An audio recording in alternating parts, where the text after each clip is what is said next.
宾州有多达19张选举人票，历来都是美国大选的两党必争之地。数据显示，过去1个月来，哈里斯在宾州的好感度上升了高达10个百分点。11号，哈里斯和搭档沃尔兹刚刚结束了为期5天的摇摆州行程后，转战加州的旧金山。加州可以说是哈里斯的大本营。他出生于加州，政治生涯从担任旧金山地区检察官起步。在担任副总统之前，他任职加州联邦参议员，因此这趟造势活动对哈里斯来说相当轻松。值得注意的是，助推拜登退选并力挺哈里斯接棒的佩洛西也出现在筹款活动现场。这场活动再次展现了哈里斯超强的吸金能力，有1200万美元入账。历经3个摇摆州的造势活动，哈里斯迅速打开局面。最新民调显示，在威斯康星、宾夕法尼亚和密歇根，哈里斯的支持率都达到50%，但优势不大，目前仅领先特朗普4个百分点。另一边，当地时间12号晚8点，特朗普接受了特斯拉 CEO 马斯克的直播采访。直播中，两人的交谈围绕美国现状、即将到来的大选等展开。特朗普再次大谈自己与其他国家领导人关系好，可以阻止世界上许多纷争，而这是拜登和哈里斯都做不到的。特朗普还提到，马斯克特别喜欢 AI 领域，而中国是美国在这个领域中最大的对手，所以美国必须加大投入发展 AI。而美国当前物价高涨，经济衰退也成为特朗普攻击拜登政府的其中一张牌。此前，马斯克在特朗普遭枪击未遂事件后，迅速表示支持，还宣布未来4个月每月捐款4500万美元，帮助特朗普竞选。马斯克手握社交媒体平台 X， 也就是此前的推特。2022年，马斯克斥资430亿美元巨款收购这家公司。当时就有媒体认为，这意味着马斯克未来有可能参选美国总统。但他这次决定先给特朗普赋能。12号，马斯克在 X 发帖预告，将以没有稿子、不限制主题的方式对特朗普进行直播采访。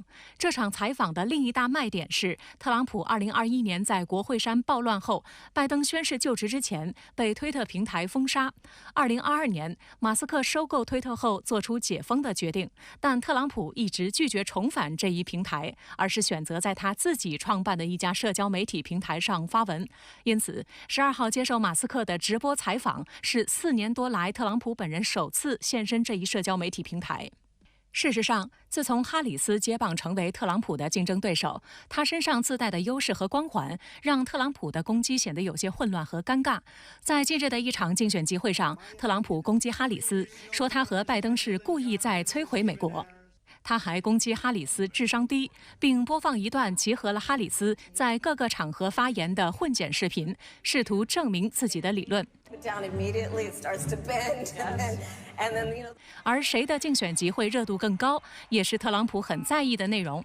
他在演讲中抱怨道，媒体总是说哈里斯的竞选活动人潮涌动，但却对自己的支持者只字不提。They said, "Oh, she had a big crowd. Oh, the crowd. The press is talking about the crowd." In New Jersey, I had 107,000 people. The press never even talked about it. They don't talk about it. Right? They don't talk about it. Because they're fake. 事实上，关于这件事，近日特朗普的一番言论也引发热议。近日，网络上流传着一张哈里斯飞往密歇根州竞选的飞机前支持者人头攒动的图片，而特朗普认为图片中的人群是由人工智能生成的，因为人群没有镜面反射到飞机机身上。特朗普在社交媒体上批判道：“有人注意到哈里斯在机场造假了吗？他用 AI 造假，展示了一大群所谓的追随者。”但实际上根本没有人。对此，许多在现场的媒体发视频证明称，当时现场确实有这么多人。特朗普此举属于硬黑。近日，拜登首度发声，透露他退选的细节，其中一些细节堪称爆炸性新闻，也拉抬了民主党的声势。而另一方面，力挺共和党总统候选人特朗普的特斯拉 CEO 马斯克，北京时间今天上午与特朗普进行了直播采访。当地时间10号，美国总统拜登开启他的年度暑假，和妻子一同前往特拉华州霍珀斯沙滩享受日光浴。而在他开启暑假模式之前，还接受了媒体采访，首次谈及退选的心路历程，成为周末美国社会最为爆炸性的新闻之一。拜登表示，退选的决定就是在霍珀斯的住所里做出的。他还提到了美国前众议长、他亲密战友之一的佩洛西所施加的压力。My Democratic colleagues in the House and Senate thought that I was going to hurt them in the races. And I was concerned if I stayed in the race, that would be the topic. You'd be interviewing me about why did Nancy Pelosi say, why did so, and I thought it'd be a real distraction. 退选的起因是6月27号，他与特朗普的电视辩论被舆论形容为极其糟糕，民主党的支持率节节下滑，一向慷慨的金主们也拒绝捐款。而7月11号，著名影星乔治·克鲁尼在《纽约时报》发文宣布与拜登决裂，成为压垮骆驼的最后一根稻草。10天后，此前表示要一选到底的拜登突然宣布退选，震惊美国社会。当时就有传言称，佩洛西和前总统奥巴马是这场换灯行动的幕后主要推手。佩洛西本人也并没有一概否认这些传言，但他也多次强调自己很爱拜登，还称赞他是非常重要的总统。佩洛西上周在接受采访时透露，自拜登退选以来，他还没有和他交谈过。他还表示，自己和拜登是多年的朋友，但7月份发生的政治混乱对两人的友谊造成了损害。外界注意到，卸下竞选压力后的拜登心情也逐渐调试好。尽管此前有报纸统计，去年他休假的天数占比高达37%，并称他是美国有史以来最喜欢度假的总统，但拜登仍然决定如期开启他的暑假，还被媒体拍到享受日光浴的悠哉画面。而在访问中，拜登也轻描淡写地表示，4年前他就定位自己是一个过渡总统。When I ran the first time, I thought of myself as being a transition president. I can't even say how old I am. It's hard for me to get out of my mouth. 休假中的拜登不忘抨击特朗普，他强调美国应该团结，但选择特朗普就是选择分裂。If Trump wins, no, I'm not confident at all. I mean, if Trump loses, I'm not confident at all. He means what he says. We don't take him seriously. He means it. All the stuff about if we lose, there'll be a bloodbath. I give you my word. I think that I mark my words. It's a danger. He's a genuine danger to American security. 拜登还作出预告，他将前往关键摇摆州宾夕法尼亚州，与州长夏皮罗一起为哈里斯助选。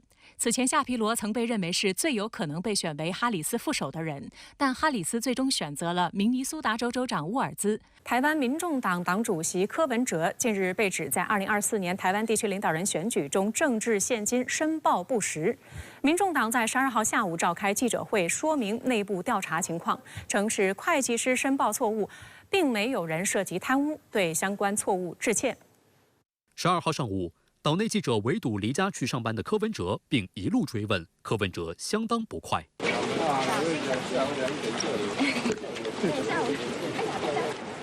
主席相信自己是没有清白的吧？你们知道我会发脾气的，我跟你讲。民众党党主席柯文哲近日陷入政治现金假账争议中，有3笔支出接连被厂商指出并未收取其费用，3笔的总金额916万元新台币，约合人民币202.53万元。另有多笔政治现金授权转入一家名为木可公关的公司，但其中有4笔资金流向不明，涉及金额1300万元新台币，约合人民币287.43万元。据柯文哲前幕僚透露，木可就是柯文哲的柯字拆分而成，木可公关公司是柯文哲2022年授意成立的一家企业，用以将民众党党务与选举宣传工作分开处理，以便提高效率。此外，外界还质疑去年柯文哲为选举造势举办演唱会的约77万元新台币，约合人民币17.02万元的获利未列在政治现金申报账目中。对此，民众党回应称，演唱会并非募款，而是单纯的商业行为，一切按照合约进行。除柯文哲本人，他的妻子陈佩琪也卷入争议事件中。柯文哲今年2月曾透露，想找2024年选举中的3个自己得票最高的地区开3间小草咖啡厅，方便和支持者交流。所谓的小草是岛内民众对柯文哲年轻支持者的称呼。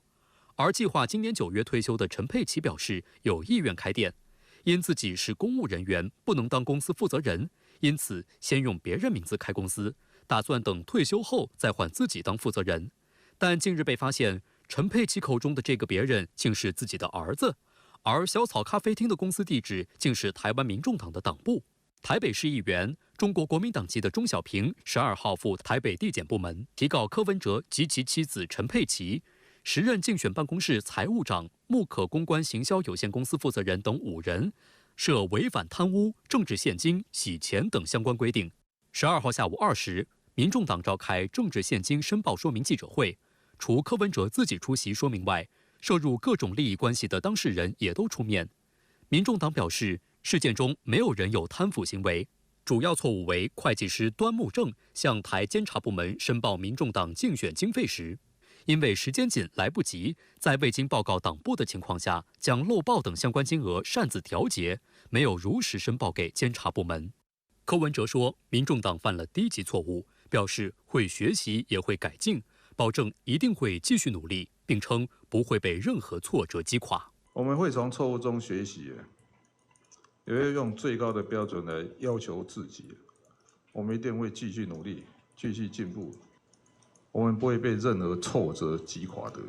不过，一直以来追着柯文哲猛打的民进党继续借题发挥，拿柯文哲所说的低级错误4个字说事。如果柯文哲主席自己嘴中能够说出低级错误这4个字，然后就想依此而止血，我都很好奇、很怀疑他自己说得出这样的借口吗？岛内舆论分析指出，政治现金假账疑云可能涉及有没有伪造收据的问题。如果相关罪名成立，将有可能被判处5年以下的有期徒刑，这将重挫柯文哲10年来行诉的清廉诚信的招牌。此前，民众党籍的新竹市市长高虹安被指控任民代期间涉嫌诈领助理费，被台北地检部门起诉，涉嫌贪污部分被判刑7年4个月，新竹市长职务遭到停职。